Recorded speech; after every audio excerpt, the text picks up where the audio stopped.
Kathy Smith, and I am a member of RAAC, and I do a lot of public information stuff.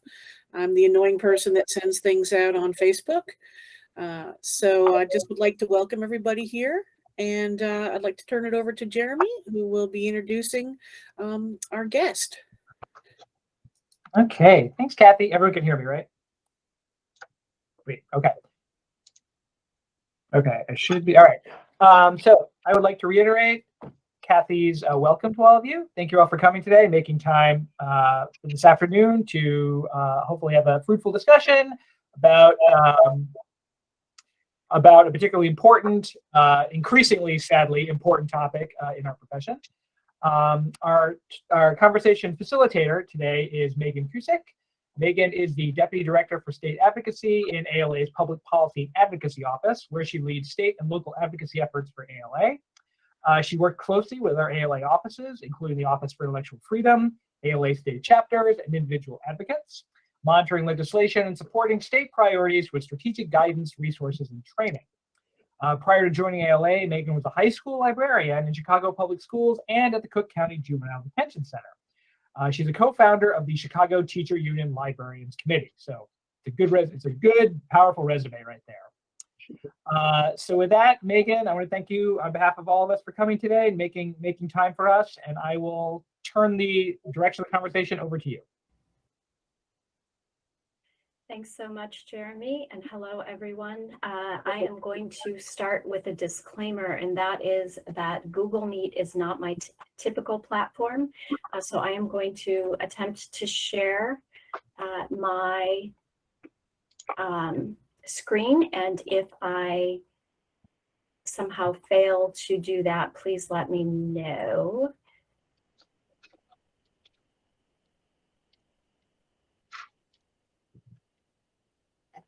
All right, are you able to see my screen? Fantastic. And I am a horrible multitasker, so if you have questions that come up as I'm presenting, feel free to yell them out. We're a small enough group that I think that won't cause too much chaos. But we'll also have time for discussion built into the conversation towards the end. And I welcome not only your questions, but also your thoughts about the topic we're going to discuss today, because I don't as often get to hear from archivists, and I think that your perspectives will not only enrich the conversation that we're going to have today, but will deepen my understanding of what is at stake as we continue to push back on this type of legislation. So I am not going to go too far into the meaning of the title. We will talk about that a little bit later, censorship by any other name. But as you know very well, depending upon the state that you are in, or the institution or particular local or locality where you are, the censorship may be called different things, and we'll get back to that a little bit later. But the bottom line is we're seeing a huge uptick in adverse legislation in states across the country. I have been monitoring legislation for a number of years, and what we see right now is about a 10-fold increase in adverse legislation over last year. So we are certainly in a moment, and it doesn't feel like a moment, but it is just a moment. So we're going to talk a little bit about the background of these bills. We'll take a look at the bills themselves. We'll talk about the implications of those bills, and then we'll spend some time discussing together what's next and responding to any questions. And as I said, feel free to jump in with questions if you have them, and I don't see a hand or a chat. So we're not going to do a deep dive into the history of what led to these bills, but I think it's important to set the stage with a little bit of current or recent context. And you all, as experts, probably have a much better and deeper historical perspective than I could offer you. So I'll just start a few years ago and begin with the pandemic and the closing, essentially, of institutions across the entire country, and we'll go from there. So the country shuts down in March of 2020, and shortly thereafter, the entire nation witnesses by video the murder of George Floyd.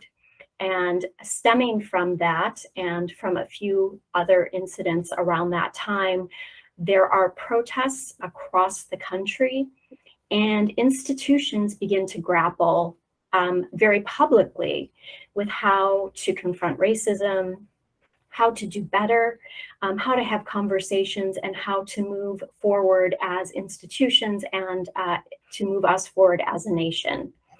And that public reckoning causes tremendous backlash. So in the summer of 2020, the Heritage Foundation hosts an event in direct response to these actions. And they include as speakers some names that may be familiar to you. One is James Lindsay, who has a social media handle, Conceptual James. The other one is Christopher Rufo. Christopher Rufo is now sort of known as the person who really harnessed this fear around critical race theory. So also around that time, in the Senate, Senator Tom Cotton of Arkansas introduces what he calls the Saving American History Act. And his claim was that we were going through this period of unrest and uncertainty because we had a lack of patriotic education. So there are limits on what the federal government can do to direct instruction. In fact, that is very much a state issue, but the federal government can withhold funding. So Senator Cotton proposed to withhold federal funding from any elementary or secondary school that supported the teaching of the 1619 Project. And of course, that bill did not advance in Congress. However, it did begin sort of it launched this conversation at the state level. Of course, states are where real legislative activity is happening. Congress passes at the most a couple hundred bills, every 2 years. And when we look at the volume of legislation that is introduced and passed at the state level, it is clear that right now states are where legislative action is happening. So interestingly, at that time in the summer of 2020, the term critical race theory was not being used widely. It had not yet gotten traction. There was a lot of talk about wokeness. There was talk about diversity training, but those terms didn't really galvanize in the way that this use of critical race theory did. So there were some early articles attacking critical race theory, no doubt, but the general use of the term really doesn't begin to rise until early fall, at a time when it catches the notice of a certain president. And in early September, then President Trump signed an executive order prohibiting certain types of diversity training in federal agencies and included a list of quote unquote divisive concepts.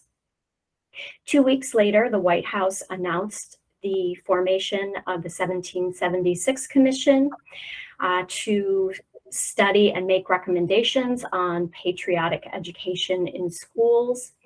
And that the actual executive order that created that commission was signed on November 2nd. So from September to November, something else is happening that is worth noting. And that, of course, is that we are in a major election cycle. And of course, in November of 2020, then President Trump lost the election to Joe Biden. And we could spend a whole nother session on that, but we will not get into the outcome of that election, other than to say that what it prompted for political operatives was a need to recalibrate their messaging and to find issues that did two key things. The first is to mobilize their base, and the second is to win back swing voters. And there have been some successes beyond passage of legislation that have only fueled the calibrating or recalibration of messaging. One example I will point to, jumping forward a little bit, is the election of Glenn Youngkin as governor of Virginia in November of 2021. The home stretch of his campaign really zeroed in on education, and it fanned the flames of our national divide. And while his focus in that campaign was really on K-12 education, there is a lot of overlap between the conversations around K-12 education and what we're seeing in terms of higher education. And one thing that happened as a result of the Youngkin election was that there was an additional recalibration and the adding of the term parental rights as a key talking point. Because while some of this legislation is focused on higher ed, it's really the K-12 schools where the attention has been focused. And part of that is because parents of young children are much more easily mobilized, and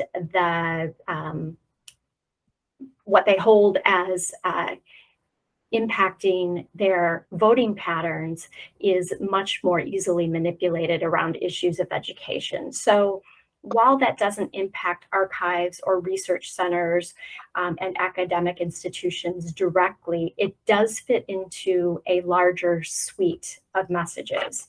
So that recalibration began after the election and continues to this date, and will continue in the months and years to come. So let's take a look at 2021. So remember, the election, the presidential election, was in November of 2020. And then the use of some of this terminology really starts to spike. So in 2021, about half of the states across the country had some form of content censorship bills introduced. The very first bill was introduced in Mississippi in January 2021, and it prohibited the teaching of the 1619 Project in schools using state funds. And that particular bill did not advance, but it opened the floodgates. So again, as I mentioned, a lot of the early legislation focused on K-12 education because it's easier to stir up voters around those issues. But higher education is certainly not immune. So in 2021, 11 bills passed in 9 states. And legislators proposed, and in some cases adopted, legislation that bans schools and or universities and or public institutions from teaching, discussing, or considering divisive concepts, a phrase that nods to that executive order issued by the president that prohibited diversity training at the federal level. And there were also bills related to critical race theory and certain concepts related to race, gender, and then some very specific bills around materials or instruction related to things like the 1619 Project. So in the early part of 2021, Fox News used the term critical race theory in 1,300 segments over the course of several months. And think tanks like the Heritage Foundation began issuing papers on railing against the teaching of critical race theory at all levels of public education. At the same time, groups like the State Policy Network, which is ALEC's state policy arm, also helped fuel the flames by reaching out to state legislators in states across the country. And so we started to see these bills get introduced. We saw them gain the most traction in states with Republican majorities, but we did see them introduced in states, red and blue states across the country. We also saw at this time the birth of new advocacy groups, many of them claiming to be grassroots, but in fact really AstroTurf. So these are well-funded national organizations that have leaders who have backgrounds in policy or politics. Some of them came directly from the Trump administration, and they're connected to other organizations, think tanks, political operations, and they work hand in hand with more familiar organizations. So most visibly, again, we see these groups showing up in the K-12 space, turning out at school events, showing up at board meetings, running candidates for school board or local office, including local library boards. And we see them not just speaking against particular types of curriculum or instruction, but we also hear about mask mandates, complaints about mask mandates or vaccine requirements, and other schools not reopening fast enough. So these groups are really ginning up public outrage and having great success doing that. In addition to the K-12 and higher education settings, we are seeing action being taken at the executive or agency level. In 2021, we saw executive orders in Alabama and in Florida that prohibit certain instruction or instructional materials. We saw an attorney general opinion in Montana that attacks some teaching related to critical race theory and claiming that it violates the Civil Rights Act and will be prosecuted. Again, we're still looking at about a 2-to-1 targeting of K-12 over institutions of higher education. But as you know, it doesn't stop there. So let's look at some specific examples. In Texas, the state passed SB 3 during summer special session, and it actually goes further than an earlier bill that had been passed during regular session. And although it doesn't mention critical race theory in the text of the legislation, Governor Abbott cited the need to abolish critical race theory when he signed the bill. In outlining required topics for the social studies curriculum in Texas, SB 3 also removes the requirement to teach the history of white supremacy, including but not limited to the institution of slavery, the eugenics movement, and the Ku Klux Klan, and the ways in which it is morally wrong. It also greatly reduces the mention of women and people of color in the K-12 social studies curriculum. Another example of legislation passed in 2021 is New Hampshire HB 544, and this started as a standalone bill. What's concerning, in addition to the content of the bill, is that the provisions in this standalone bill were actually tacked on to a budget bill, which of course makes it easier to pass when legislatures get down to the must-pass moment dealing with budgets.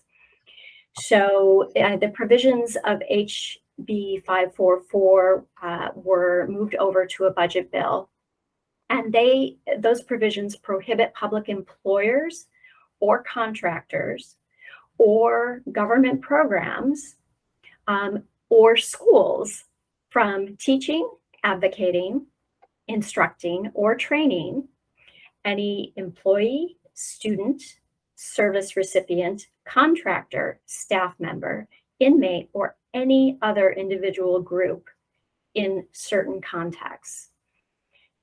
So cue that list of divisive concepts that we talked about in the executive order passed in the fall of 2020. In Oklahoma in 2021, HB 1775 was passed, and that bans mandatory gender or sexual diversity training or counseling for students, or orientation or requirement that presents any form of race or sex stereotyping or bias on the basis of race or sex. And this bill was targeted specifically at higher education. It too prohibits the teaching of certain concepts. So cue that list. But it also, as I said, talks about diversity training, counseling, and orientation. So, just consider the implications for an institution of higher ed that's onboarding new students, that's engaging in remediation or restorative justice, etc. In 2021, bills also passed in Idaho, Arkansas, Arizona, Iowa, and Tennessee. And I mentioned one concerning trend, and that is attaching provisions of bills to budget bills. And we saw that in New Hampshire in this case.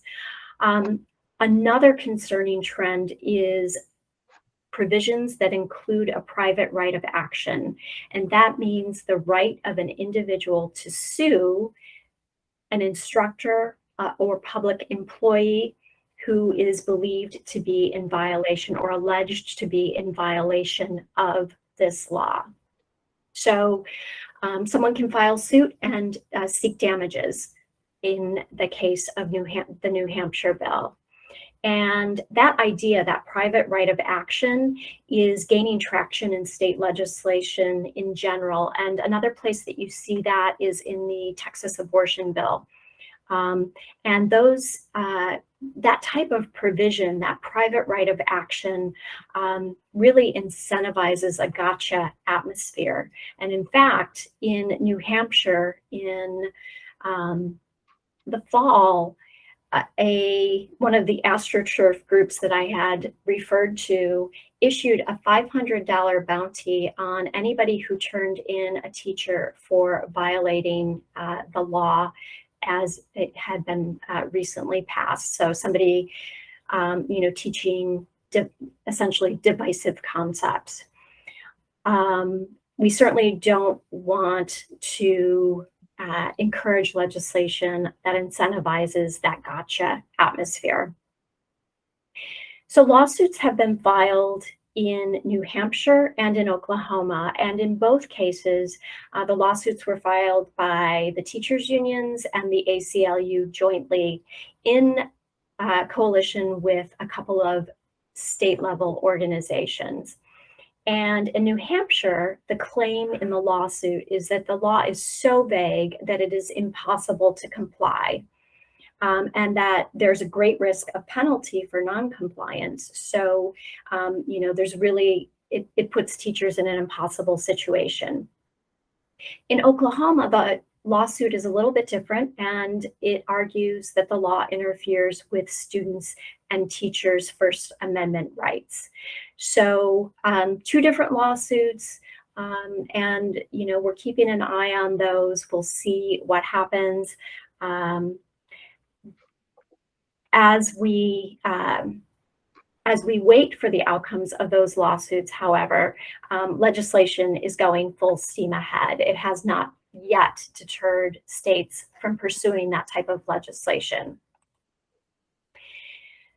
So here we are in 2022, and more than 100 bills have been introduced. So really doubling, a little over doubling of the number of bills related to divisive concepts and everything that falls under that umbrella. And, you know, the focus again continues to be primarily K-12 at a 2-to-1 rate over higher education, but we are seeing more bills introduced in institutions of higher ed. We're also seeing bills that impact not only educational institutions, but other public agencies or institutions as well. So let's take a look at a couple of bills that passed this year in state legislatures.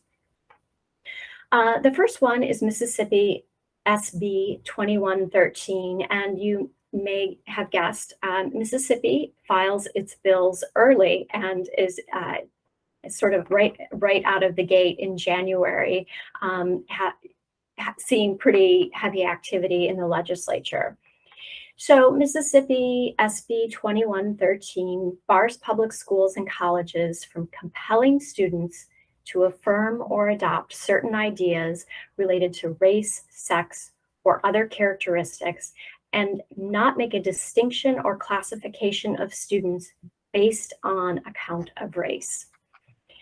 So this has implications not just for instruction and training, but for student organizations, and really possibly other aspects of higher education, life and culture, and scholarship. Another bill that passed this year is Tennessee HB 2670, and that bans public colleges and universities from including certain ideas related to race and sex in any seminars, workshops, trainings, and orientations. Campus diversity initiatives must include the promotion of intellectual diversity. So some similarities to the Mississippi bill and then some clear differences. I threw one other bill in, and although it doesn't directly impact higher ed, I think it's important because it reflects sort of a new escalation in this conversation, and that is Florida HB 1557. That is known more popularly as the Don't Say Gay bill, and that was signed by Governor DeSantis not too long ago. And this is important for a couple of reasons. One is it was introduced as a parental rights bill, but of course has elements of censorship in it. In this case, prohibiting instruction related to sexual orientation or gender identity in grades K through 3 at all, and severely restricting it in grades 4 through 12. And one of the reasons this is concerning, not only because it passed, but because we're now seeing other states pick up similar language. A bill was introduced in Ohio. It did not pass, but it did get traction in the state of Ohio. And there's a bill pending in North Carolina with similar language. So this legislative session is not over in all states. And we are still seeing pending bills related to divisive concepts and higher education in at least 7 other states. And I will mention that in this past year, there are a few state legislatures, including the state of Texas, that were not in session. So there were a few states that weren't even part of this huge increase in bills.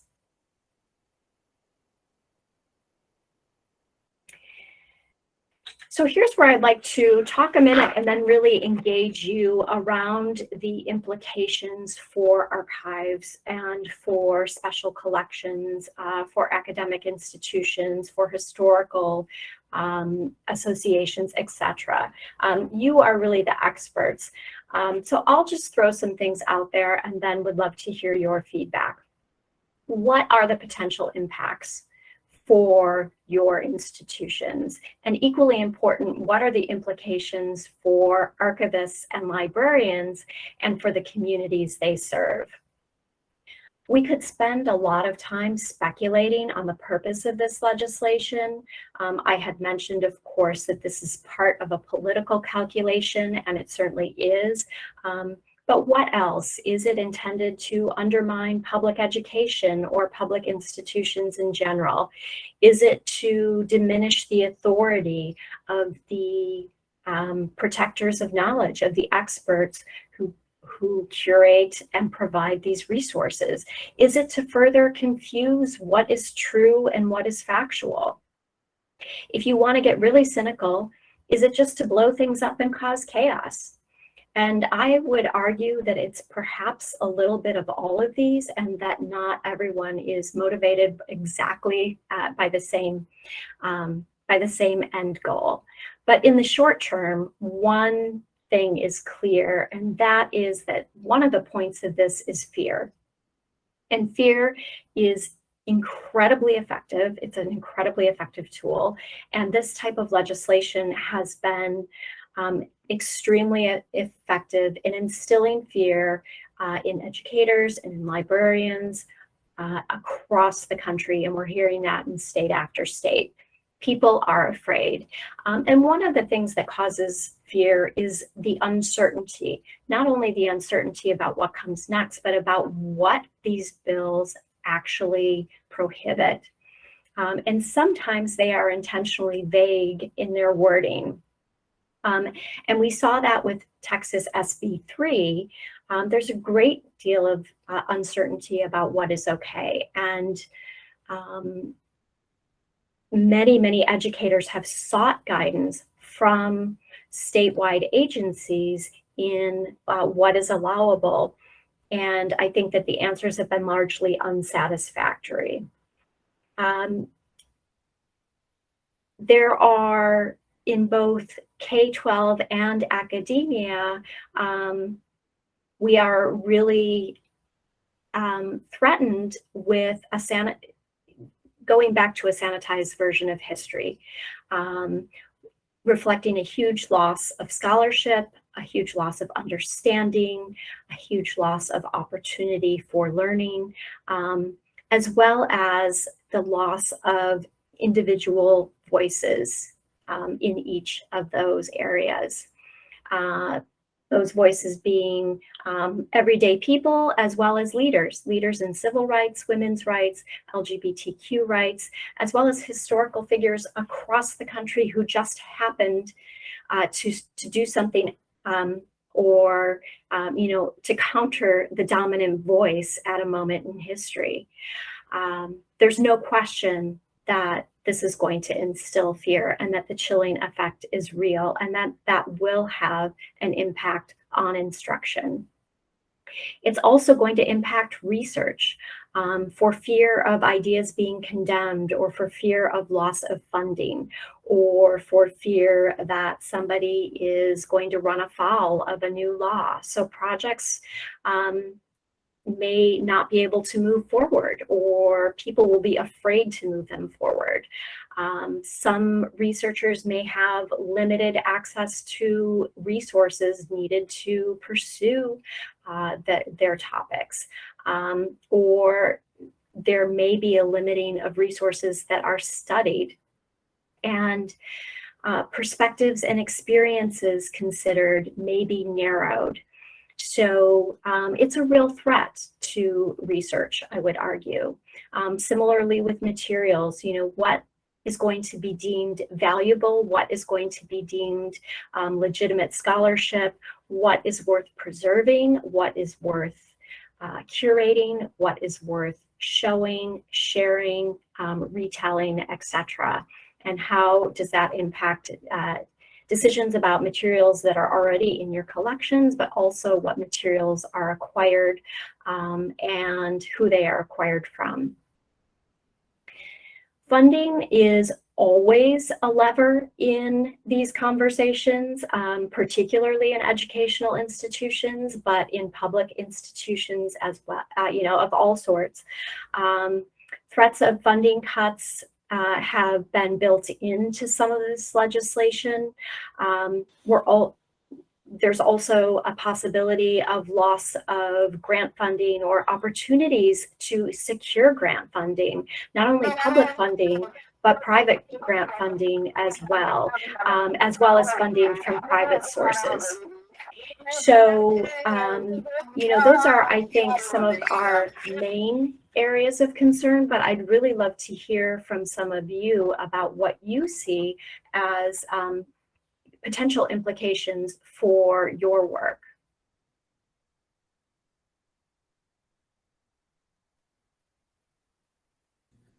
Thank you so much, Megan. I've learned a lot, scarily kind of learned a lot.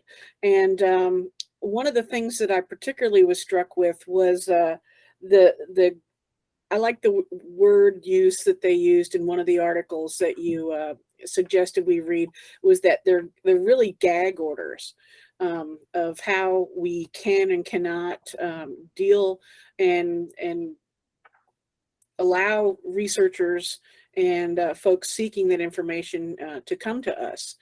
So, this is kind of, I'm from Tennessee. That's where I'm here right now. And, we have one of those restrictive bills, and our government here in Tennessee doesn't seem interested in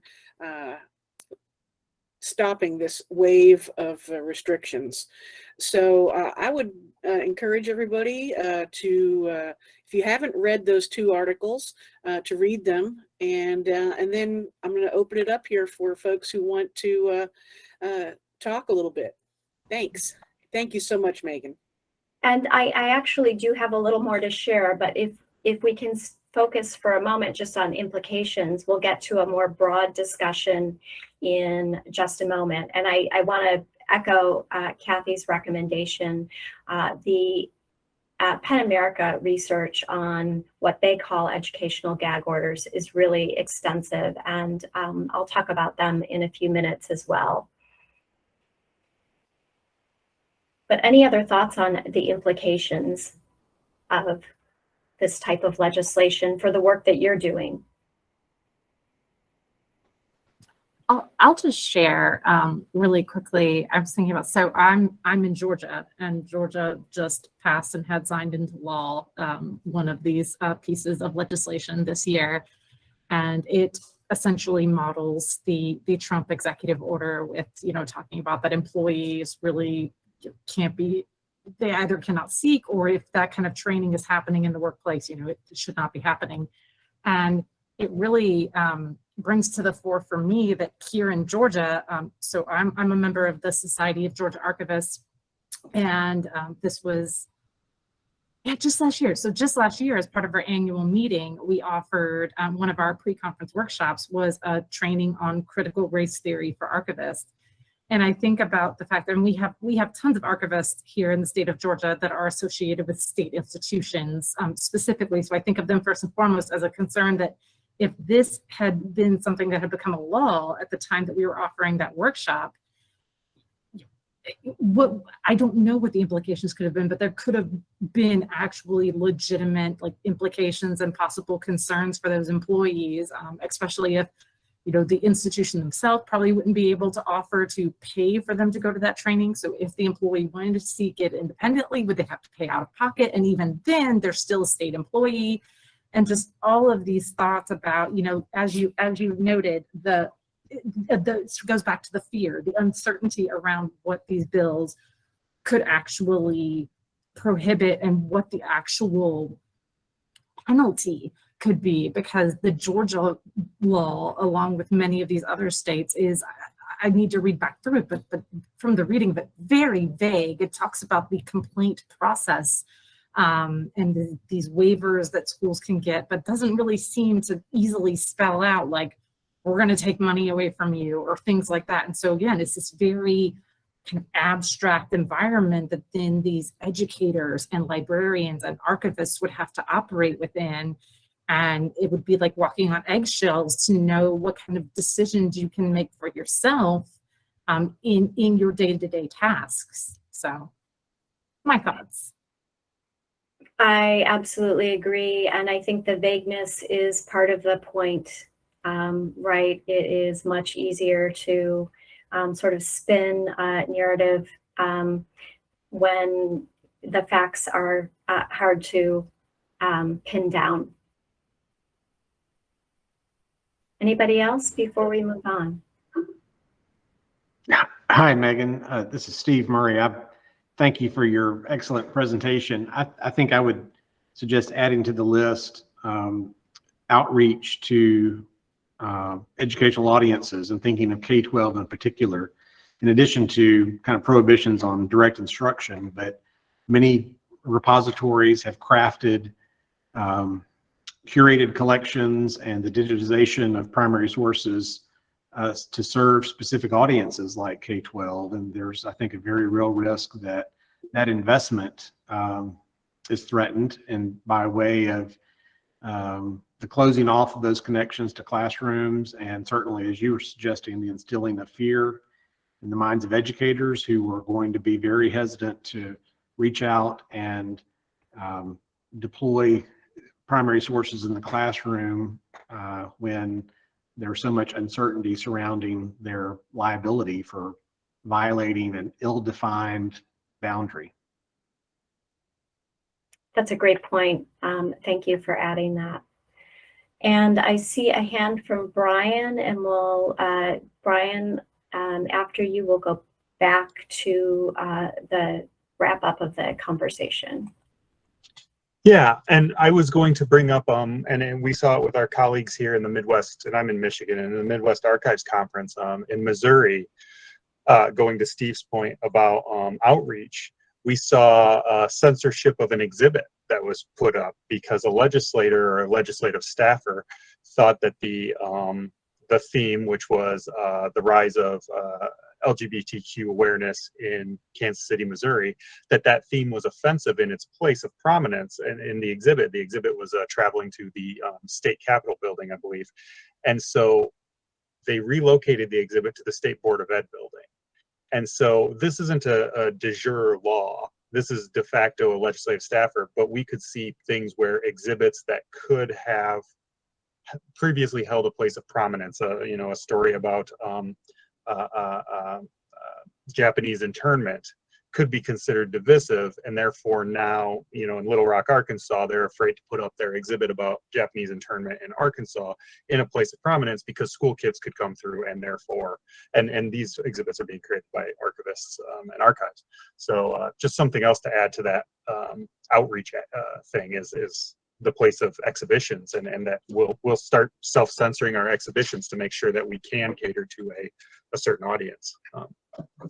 Those are really helpful examples. Thank you for sharing those. And yes, it really is frightening when you think about how many things this will impact in just the day-to-day work of anybody who is in the business of information preservation or sharing or dissemination.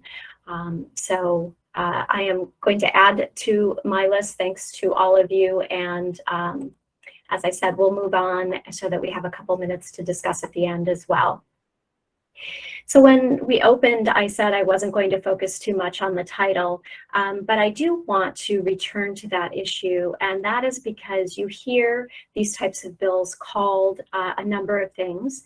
And the naming choices are very political. It's important to keep that in mind. Critical race theory, of course, summons is very intentionally manipulated to summon a certain reaction, and is also very often used within the same sentence as Marxist. So, it's intended to scare and link to this idea of disorder and, everything that is the antithesis of an American democracy. Divisive concepts, similarly, the idea that it is learning about these things that divides us, when of course, our nation is founded on a division. So, an irony that seems to be lost on some of the folks who are advocating for this type of legislation. And I will say what is important from my perspective as someone who does advocacy work and who engages in strategy around legislation is that it's really important not to repeat the lie. So when we're having these conversations internally, we throw these terms out. But the fact of the matter is that these bills don't have anything to do with what that terminology suggests. And I want to recommend, if you have never read George Lakoff, to read his articles about framing your arguments. He's the author of Don't Think of an Elephant. He's got great guidance on framing arguments. And one is, do not repeat the lie. Lead with the truth. Dismiss the lie using a description, but not the words of the person perpetrating the lie, and then repeat the truth. And that is important because we do not want to give airtime or any oxygen to the ideas that are being advanced as part of the advocacy around these bills. We know that all students deserve a well-rounded education with access to the full American story, and assertions that this is teaching to a narrow academic field are patently false, and censoring ideas because we don't agree with them is un-American. The title of that book is Don't Think of an Elephant. And I would put it in chat, except that I don't have my chat box open. And the author is George Lakoff, Lakoff. Thank you, Kathy. You can use similar framing for divisive concepts. So, start with a truth, dismiss the lie, and the language is very similar to the example I just used to counter that sort of anti-CRT narrative. So what does resonate with people, and what does get us closer to the truth? In our industry, in librarianship, and in information sharing and preservation, we talk a lot about censorship.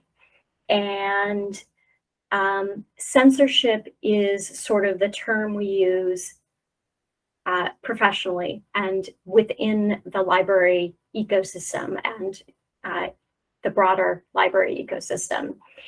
But I will give you a related example.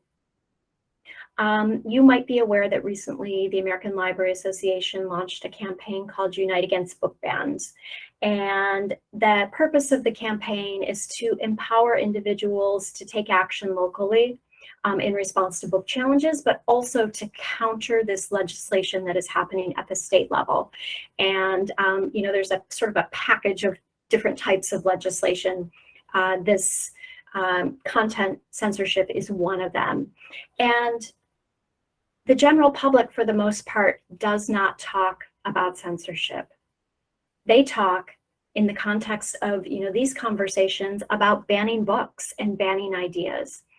And the good news is, research shows that voters in this country oppose book banning by wide margins. And you'll hear people say, we're not banning books. That is why the campaign is called Unite Against Book Bans, because we wanted to capture the public sentiment, that exists, or the public conversation that exists beyond the library bubble. When we talk internally, we do talk still about censorship and about fighting censorship. That is how we frame our resources for the profession. And that language does resonate. Censorship is antithetical to our core values, first and foremost. And that's actually something that is maybe obvious, but also really worth mentioning, because when we are talking about this type of legislation, it often feels like a personal attack, either on us or on our professional lives.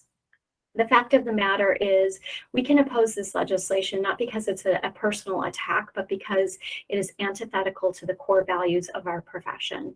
And that gives us the ability to come at this from those core values, protect American democracy by ensuring that people have access to a full range of ideas, not just those that are deemed acceptable by, one group of people. So I would say, similarly, conversations in academia and conversations in cultural institutions, censorship is probably the more common terminology. And we sort of own that censorship,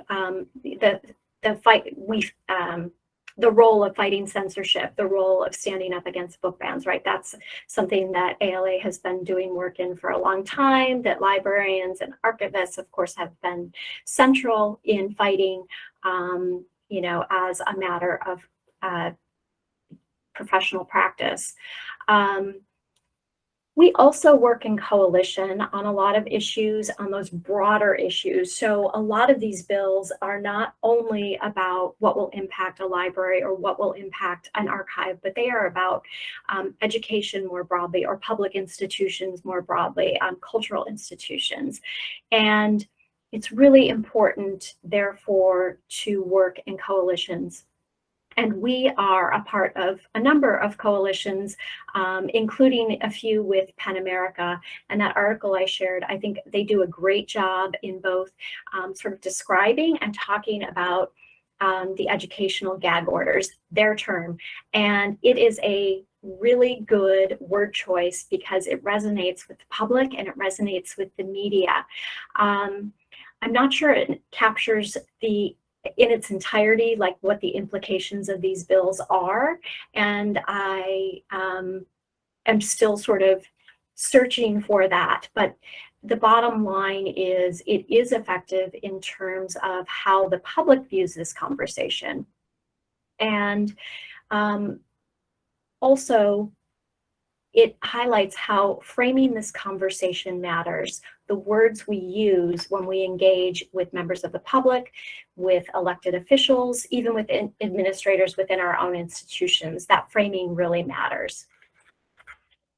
So I wanted to just take a quick look at the landscape. We had talked about, all of these things happening, and these bills feel very much like an attack on education, on an attack on public institutions, and they certainly are, but they're not happening in isolation. So we're focused on censorship, but that landscape, of course, is part of a bigger picture, right?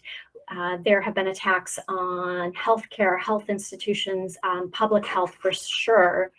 And there are attacks on people in marginalized communities, and particularly communities of color and LGBTQ communities.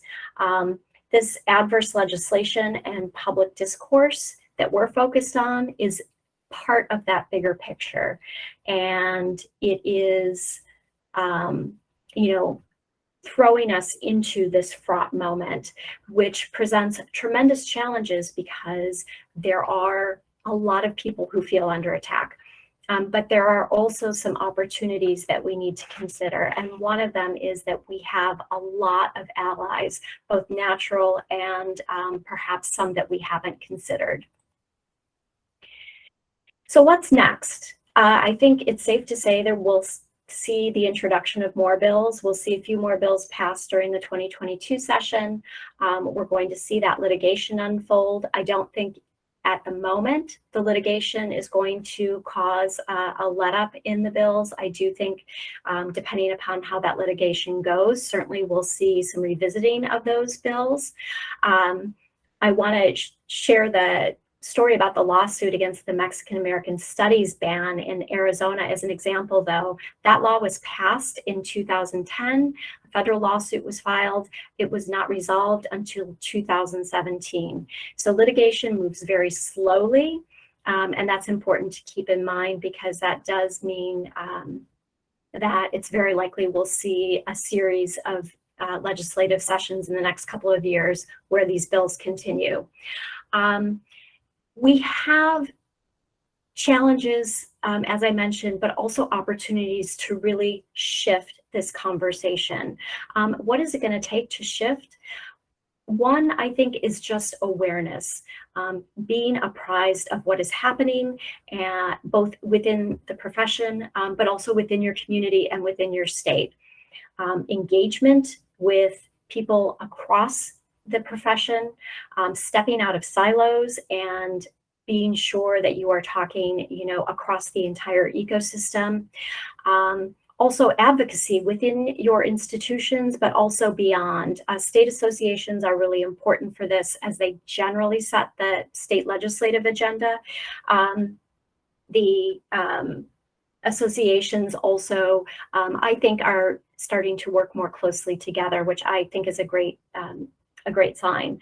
Those coalitions that I mentioned are going to be critical. This is not just about our work. It is about, work impacting all sorts of people. It is about the lives of a lot of people.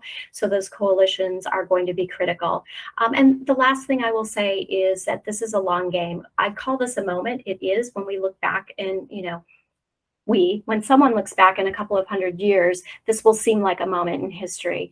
But from our perspective, it really is a marathon, and we need to play the long game and make sure that we're not burning bridges or wrecking relationships that are going to be critical to shifting that conversation. As I mentioned, research shows people oppose this type of thing, and we are, I think, maybe coming to this a little bit late. We're certainly out-resourced and outflanked in terms of material resources and people, but in terms of material resources and sort of the infrastructure of some of the organizations that present a threat, we do have people on our side, both within our profession and within the general public. So I want to finish on that slightly optimistic note, not to be unrealistic. I think we've got, a tough couple of years, so working together is going to be critical. But with that, I will hand it back to Kathy. Thank you so much, Megan. Boy, it's a lot to wrap your head around. I would like to open it up to folks who have some comments or maybe questions, so we do have time. So just buzz in.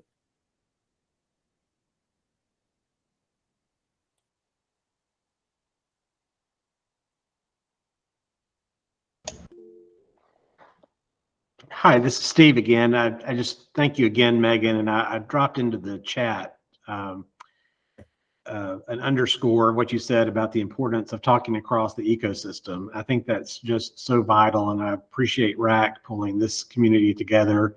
And I think it's vital for us to continue opening channels of communication across information professions.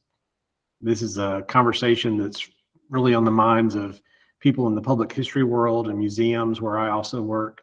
I want to mention to everyone that the American Association for State and Local History is planning a town hall session on this subject at its annual conference in Buffalo in September. So if you're interested, I encourage you to look at the program on the aaslh.org website. ASLH has also launched an important project called Reframing History, which provides really valuable information and guidance on messaging about history and what it is, and would encourage folks to take a look at that. I'll drop it in the chat. Thanks, Steve. Karen, you had your hand raised. I think she may have left the meeting, Kathy. Oh, no. Yeah, she jotted a sorry, have to go. So, Okay. There was someone else who had raised their hand. They'd like to get on there.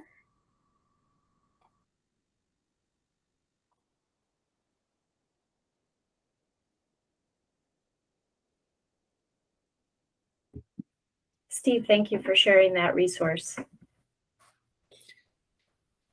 Definitely can't forget about AASLH. Is there anyone else? Kathy Miller has her hand raised. I mean, I raised my hand because I figured I'd be polite. So I don't have so much a question. It's more of just a, it's so funny. I go back to the point of the vagueness, and I guess that's what I think about when coming out of all of this is just, that what's next question, especially for educators and librarians and archivists and anyone else who's going to be impacted by this type of legislation. Like, I really do question, because of that vagueness, like we really are left kind of operating in a, well, that's just it. Like we don't know how to operate depending on what our institutional situation is and what kind of alleyway we're working within. So I will make this comment. This was an area with Georgia passing the law that they did. It was something that, so I mentioned that I'm part of the Society of Georgia Archivists. I'm currently the president of the Society of Georgia Archivists. And so I figured, well, this is important. And while the law as written doesn't directly call out records, it's clearly, by implicit mention, that records are going to be impacted, because if you say you can't talk about A, B, and C in the classroom, then you talk about A, B, and C based on records that help to inform that history. So our look at it as the SGA board was that clearly records are going to be impacted, and thus the services that archivists and librarians provide to educators are going to be impacted by this law.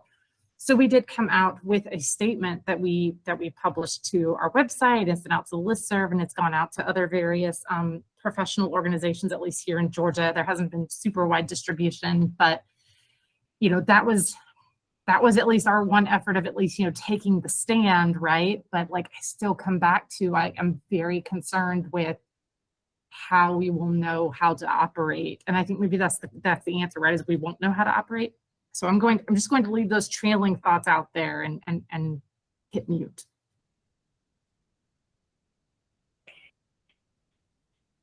Yeah, I think, Kathy, that's a really good point. And there's certainly a great deal of fear, when it comes to analyzing the implementation of the law. There are, I think, legal experts who can be very helpful in providing guidance.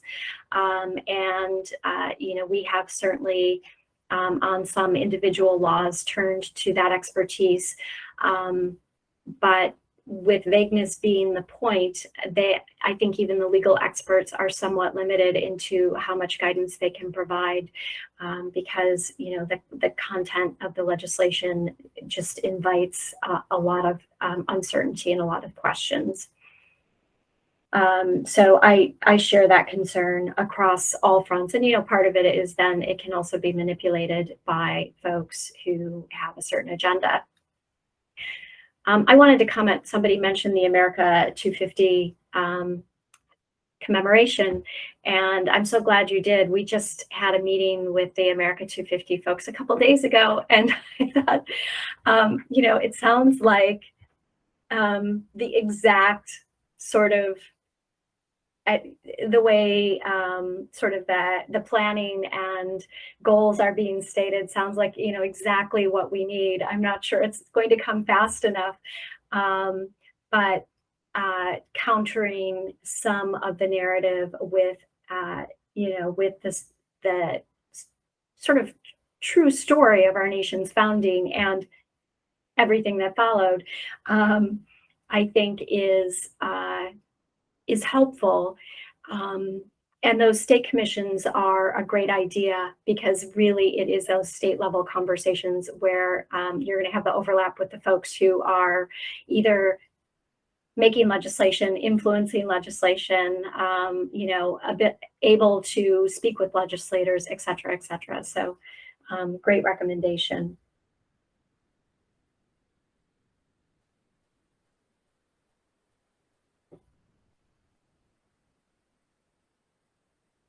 I'm not sure who that is on the RAAC. Yes, this is Courtney Bailey. I have the controls today, but I also have a question for you. I realize that this may be too complicated to throw at you at the end of this, but I also recognize, looking at the people who've been in attendance today, a number of them are from red states or even from states that you mentioned in your presentation. So do you have any words of advice for those sorts of people who, very easily could feel sort of like we're in a hopeless situation? So any actions, small or large, that you would recommend to those people in particular? Yeah, I think, going back to what I sort of breezed through earlier, I think strengthening your local and state ecosystems, showing up for other impacted groups. We talk a lot about this, like, academic librarians sometimes feel like the censorship issue in particular is a little bit sort of further away from them, right? We've seen a ton of stuff happening in school libraries. Well, how are academic librarians showing up for school librarians? How are you, no matter what sort of institution you are in, showing up for the other information professionals in your community and in your state? And that might mean showing up at a meeting publicly, but it could mean showing up in a different way. One thing is, I will say, just offering support, having conversations with people. Folks who are working in institutions that are smaller or institutions that are really under fire are, I think, feeling the heat in particular. If you are in a large institution and you have a lot of support, you're very fortunate, but that's definitely not the case for some people. So, number one is showing up. Number two is not waiting to have conversations with people within your institutions. What are the potential impacts? What are your concerns? What could be lost if this type of legislation were applied to your institution? Because not only having talking points yourself and being able to articulate to, a state legislator once a year, what might happen if a bill passes or doesn't pass, but also giving your institution's leaders talking points that they can share regularly with the folks that they engage with, whether that's legislators directly, legislative staff, other state agencies, or even local agencies, other people who have a great deal of influence. I think about like university boards who are often, movers and shakers within their communities and within their states.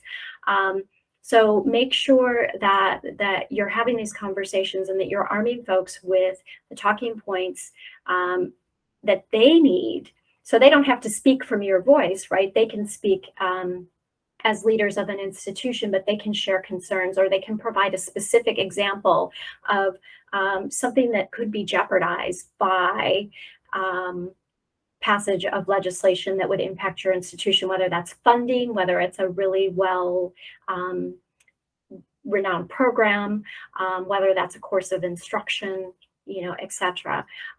And then I think that, the last thing is just engagement. And this goes back to the ecosystem, but really engagement and knowing not just what's happening that's sort of moving towards your institution, but that's what is happening across the field in general.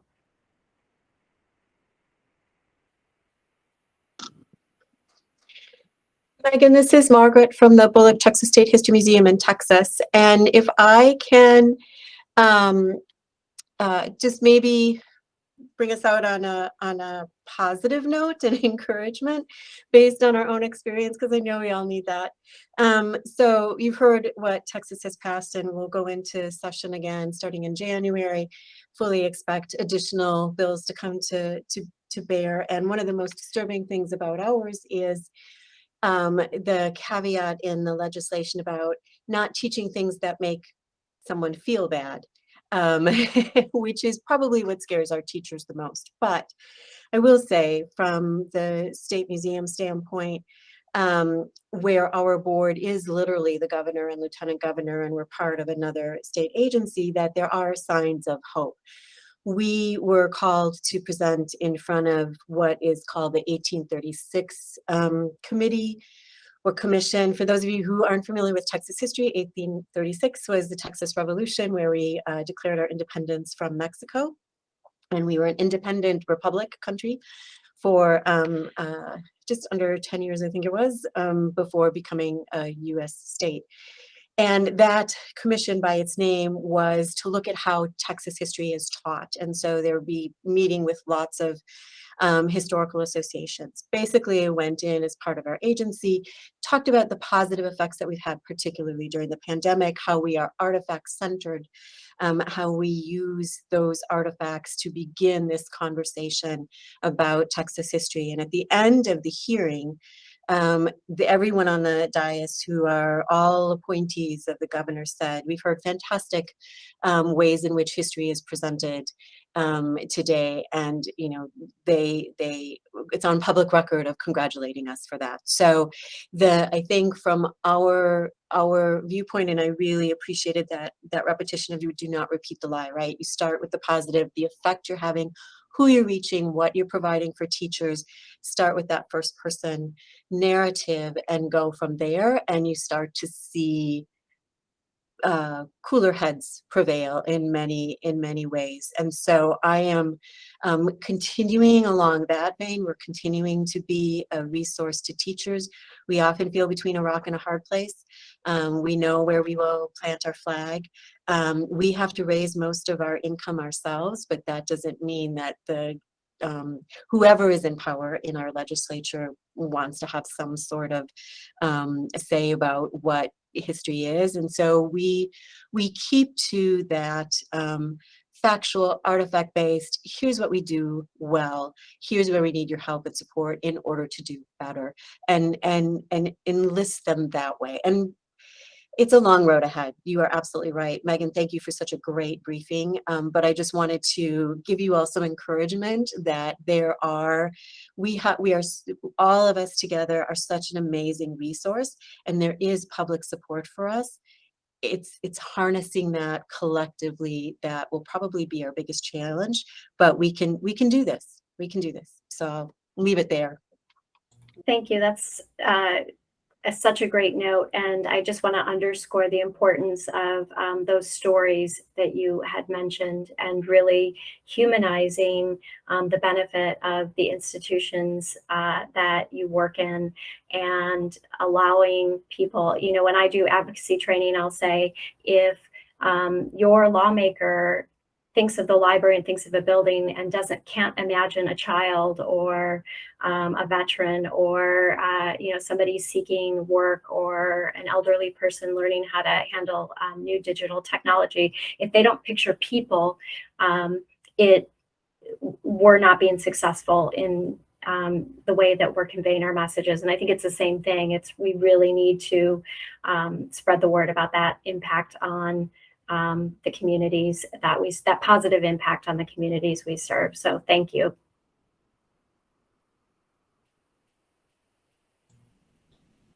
Are there any other comments, concerns, questions, feedback?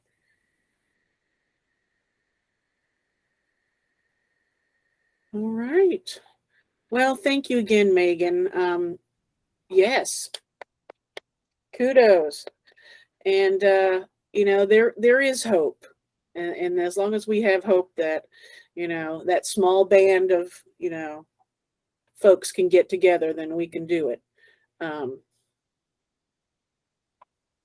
All right. So thank you again, everybody. We've already started talking about maybe a follow-up, another webinar, and to build on this.